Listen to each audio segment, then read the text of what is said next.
I mean, it's more than a product, it's a concept which is aligned with the changing automotive technology, which over last, I would say, 10 years, whether it's EV or an autonomous vehicle coming, has completely changed the way vehicles were produced.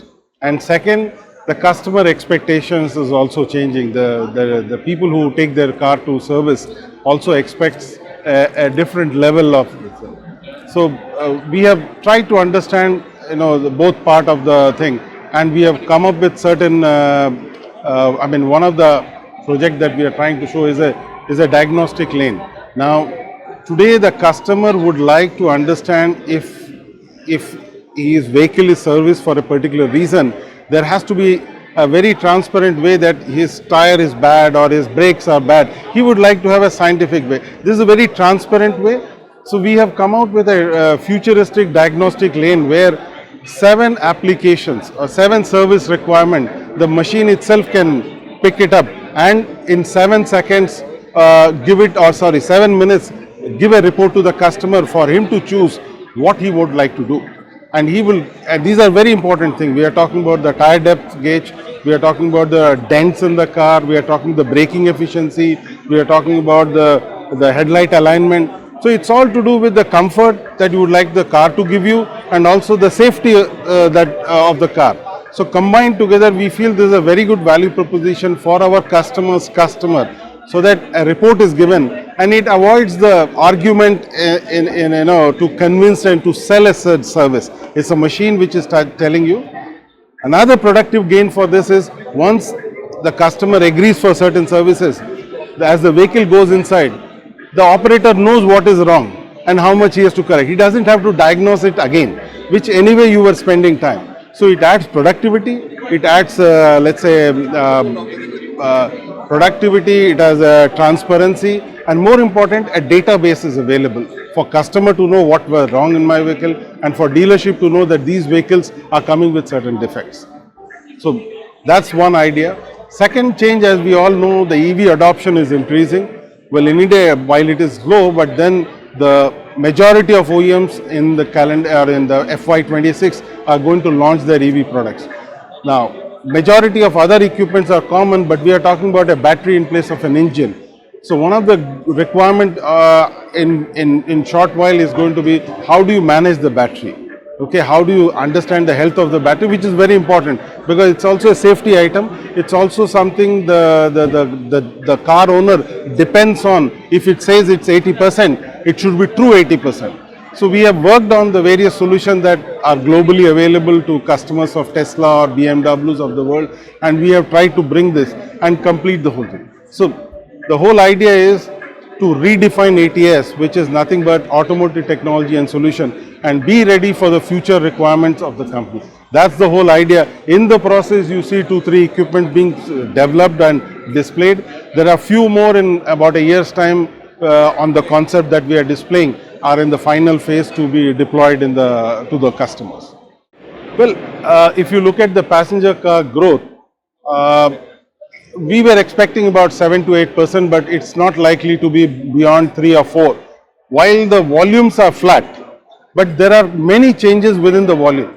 The aspirant players like Tatas, Mahindras have really, and even Toyota, for example, have come up.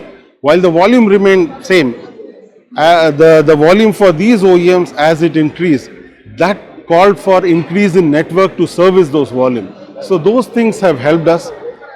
New requirement, especially for toolings for EV, that is keeping at least one bay in each workshop EV ready, is what is helping us. So these are quite, and another big thing what we are seeing right now in the market post-COVID, and which is gaining momentum every year, is what we call it as an open market, garages. Now that's becoming quite big. In COVID, it has gained traction because the new cars were not available. People went and bought old cars, and then a service requirement. This is gaining momentum. And big brands like Bosch and TVS are making this unorganized market into a very organized. You reach out to their platform. Each of them have got 500 and 1,000 workshop under them, and we are very well engaged with them. And what is happening is we are educating those people. they are good mechanics, very smart, very hardworking, but then they don't have tools.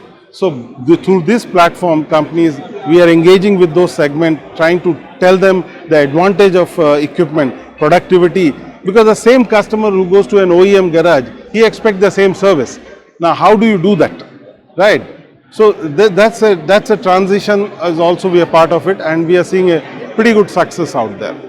See, one thing in our service which we do in many markets, we don't see money as a problem. Even though he's an aftermarket guy, he is working in not in the organized space, money is not a problem. I think education, input, in telling him if this is the equipment, this will be your productivity, this will be your ROI. If we can communicate and engage, I think I'm seeing a very big success in that. And as a result, we are also part of the what you call automobile, garages which are non-OEM based. They have a what you call an organization which represents all such, and we ATS are constantly engaged with them whenever they have their annual meetings and all. We take a slot and we take one subject and we educate them that this is how it is, you should do. Not don't look at my equipment, but this is a service you provide to your customer. Your business becomes reliable to your customer and your ROIs are assured in few months' time. So that engagement has to increase much more for effectiveness of the, we don't call it unorganized, we call it multi-brand workshops. As you rightly said, this is a platform we have been using for last 5 years or last 5 this thing to showcase the new thing. We are there in a set of equipment that are approved by OEM and that are used. I mean, there is no great differentiator I can bring it. But this is a platform we try and bring in new equipment. Many customers come, like you saw the VR, we encourage them to use it and we take a feedback from them. This is a place where when we bring new equipment, it's more of a learning to us with the kind of customer base that comes in, and try and go back and do your homework and then launch a proper product that fine tunes the requirement. So this has been a very good show for us for very long time. We have been participating almost for 10 to 15 years in every auto expo, and every time we have gone back hands full with new insights and new customer base. And this also connects us with the customer, because especially the multi-brand. It's difficult for us to reach out everywhere. We don't know. But when this happens, many multi-brand comes in.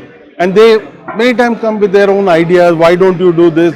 And that's why we have a team of about 25, 30 people sitting here, taking their insight, and evening they come and give a repository that this is what I'm hearing it. Have a look into it. So trying to combine both the feedback and making the future much more secure and usable for our customers.